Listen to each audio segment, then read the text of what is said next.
E aí pessoal, tudo bem? Vamos dar uma visualizada geral aí na parte final do estudo dos crimes contra a honra, né? Então tem alguns aspectos aí que eu queria abordar com vocês, depois de estudar os crimes contra a honra em espécie, né? Então vamos começar vendo aqui, ó, disposições comuns, né? O que se pode dizer dessas disposições comuns? Nós vamos analisar as majorantes uma a uma, que na verdade são causas de aumento, causa especial de aumento de pena, né? E não forma qualificada, como a gente sempre ressalta, ok? Bom, então quais são as majorantes, né? Especificamente, o artigo 141 ele diz o seguinte: as penas combinadas neste capítulo aumentam-se de 1/3 se qualquer dos crimes é cometido, e aí a primeira hipótese, contra o presidente da República, ou contra chefe de governo estrangeiro. Na verdade, o que se protege aqui, né, é indiretamente cada cidadão. Então, quando se atenta contra a honra do presidente ou chefe de governo, na verdade está se atentando aí contra toda uma coletividade. Por isso que há um maior desvalor da conduta. A segunda hipótese é o crime contra a honra praticado contra funcionário público em razão das funções. É aquilo que eu digo sempre. Se o funcionário está lá na sua praia tomando cervejinha, obviamente que não vai incidir aqui a causa de aumento. Agora, se o crime contra a honra é praticado em razão das funções, né, então aí sim nós devemos ter cuidado. Agora, o conceito de funcionário público ele se divide em típico e atípico, né, que é o funcionário público por equiparação.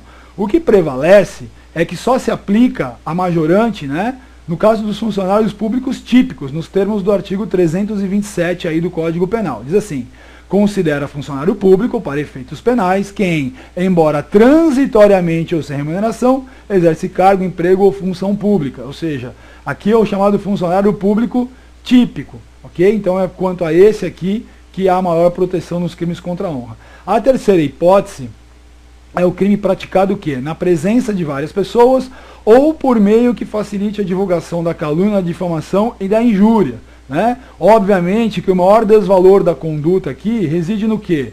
Né? Na maior divulgação dessa informação, no maior prejuízo à honra aí à vítima. Então, qual é o conceito de várias pessoas? A corrente que prevalece, defendida por Nelson Gria, é que bastam 3 pessoas para nós termos aí o conceito de várias pessoas, ok?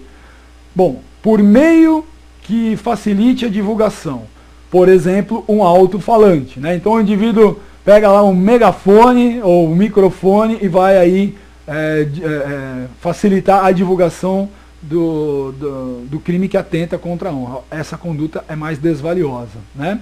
A quarta hipótese é o crime praticado contra a pessoa maior de 60 anos ou portadora de deficiência, exceto no caso de injúria, né? Sempre lembrando que a idade deve integrar o dolo do agente, ou seja, ele deve conhecer a idade da vítima para que haja a punição mais severa, ok? Haja a punição mais severa. E vejam que a exclusão dessa situação no caso da injúria, né? Ótimo. Temos ainda que analisar aqui a chamada ofensa mercenária prevista no artigo 141, parágrafo único. Diz assim: se o crime contra a honra é cometido mediante paga ou promessa de recompensa, aplica-se a pena em dobro. Então, obviamente, que quando o crime contra a honra ele é praticado em razão do recebimento de uma vantagem, a conduta é mais desvaliosa, merece uma sanção mais severa. Bom, no que diz respeito à exclusão dos crimes contra a honra, o artigo 142 traz aí as hipóteses de exclusão de injúria e de difamação, né? Natureza jurídica dessa exclusão, segundo Damásio, causa especial de exclusão da ilicitude. Aí nós temos outras correntes aqui, né? Mas a que prevalece é que é uma causa de exclusão da ilicitude. E quais são as hipóteses de exclusão da injúria e da difamação? Então vamos lá, artigo 142. Não constitui injúria ou difamação punível. Primeira hipótese: a ofensa irrogada em juízo na discussão da causa pela parte ou por seu procurador. Então é aquela história que durante os debates, durante toda a situação em audiência, né, ocorre aí eventual crime contra a honra, injúria e difamação. Olha o que diz a lei: pela parte ou seu procurador. Nós já vimos que com relação ao advogado, o Estatuto de Ética da Advocacia, no seu artigo 7º, ele tem uma previsão com relação a isso. Essa é a chamada imunidade judiciária, né? Que tem como destinatário parte ou procurador.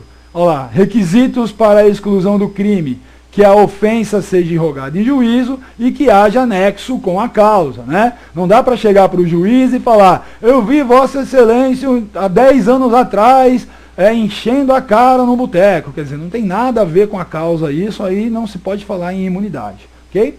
A segunda hipótese aqui de exclusão é quando o crime é praticado, quando há o quê?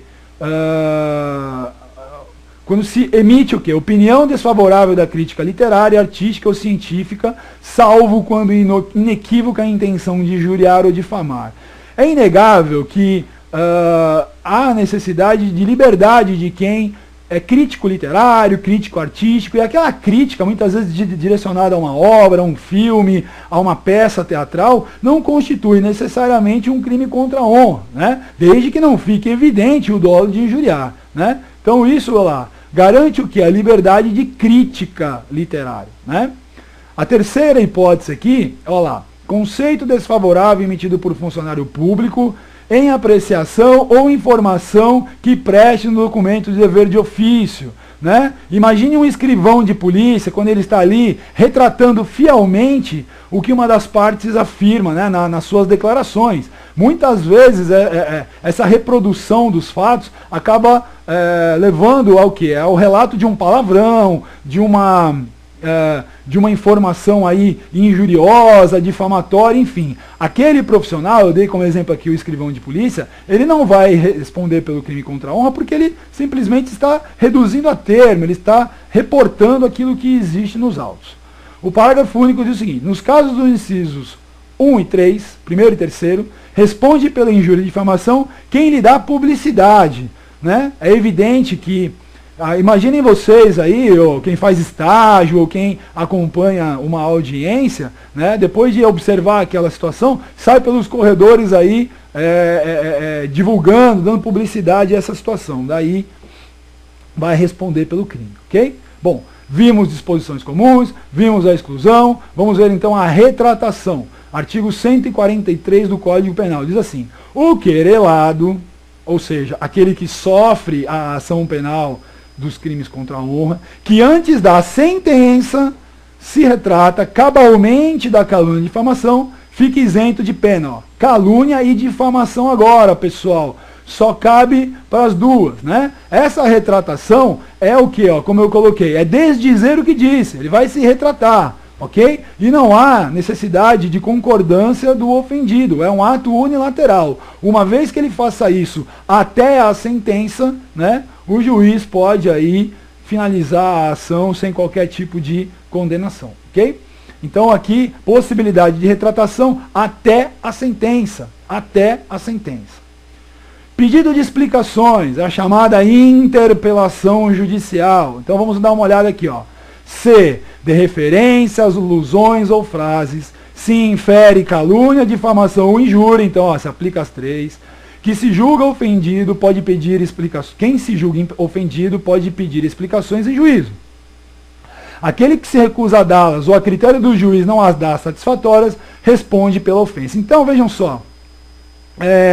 A interpelação judicial, na verdade, seria uma medida preparatória para uma eventual ação de crime contra a honra. Então é assim, a coisa não ficou muito clara, a coisa está meio nebulosa, então eu vou fazer o quê? Eu vou apresentar uma interpelação judicial para que a outra parte se explique, né? Ela dê explicações. De repente eu interpretei aquilo como uma calúnia, uma difamação, uma injúria, mas a pessoa de fato não quis dizer aquilo. Então é uma oportunidade aí da outra parte se explicar, né? Ela vai ter a chance de se explicar e o juiz vai analisar se a explicação foi ou não satisfatória, né?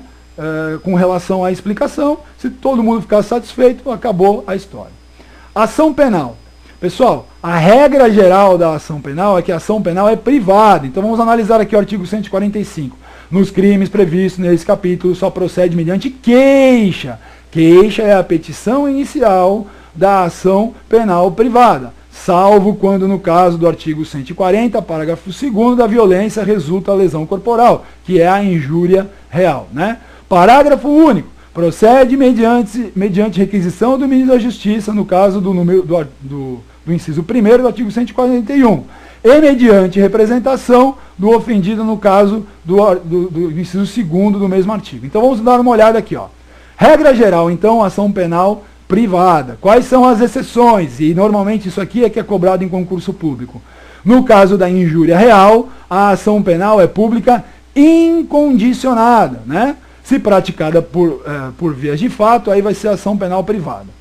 Crimes contra a honra do presidente ou chefe de governo. Ação penal pública condicionada à requisição do ministro da Justiça. Ok? É uma outra exceção. Crime contra a honra de funcionário público em razão da sua função. Aqui nós temos uma particularidade, porque a súmula 714 do STF, ela dá o quê? Uma possibilidade dúplice, porque ela diz assim, ó, é concorrente à legitimidade do ofendido mediante queixa e do Ministério Público condicionada à representação do ofendido para a ação penal por crime contra a honra de servidor. Ou seja, ou maneja-se a ação privada ou representa-se e o Ministério Público vai agir a partir de então. No caso da injúria racial, olha só o que prevê o artigo 140, parágrafo 3º.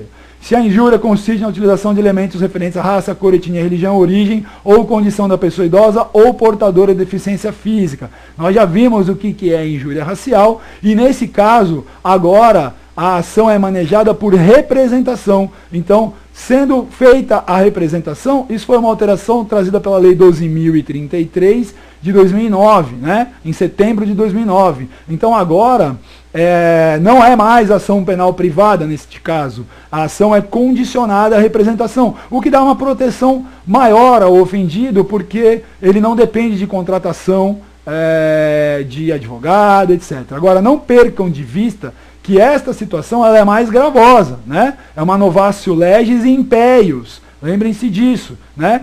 E assim, como ela tem natureza penal e não natureza processual, ela não vai retroagir, né, para situações anteriores aí. Bom, pessoal, do ponto de vista dessa parte geral aqui, é o que a gente tinha que abordar. Um abraço a todos e até a próxima.